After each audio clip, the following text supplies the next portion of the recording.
Dal rafforzamento dei trasporti pubblici agli incentivi per il cambio caldaia, i comuni capoluogo del Veneto stanno investendo sempre più in politiche antismog.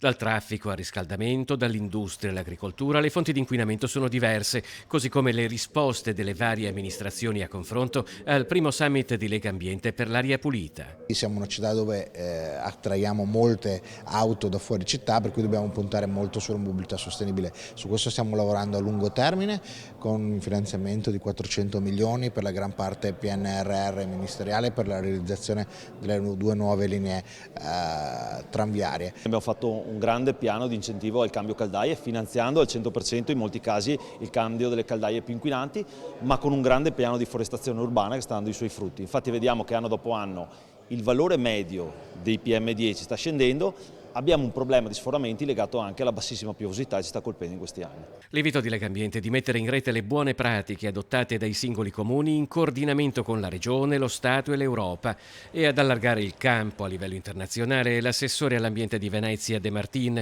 in un momento di crisi energetica che sta portando la nazione a riattivare le centrali a carbone. I nostri interlocutori vanno a nucleare. Se per chi crede alla scienza abbia come riferimento la scienza e tutto ciò che la scienza oggi ci può rasserenare sul nucleare. Chi non crede alla scienza creda pure a Greta Thunberg, perché 20 giorni fa l'ha detto lei stessa, bisogna passare dal carbone al nucleare.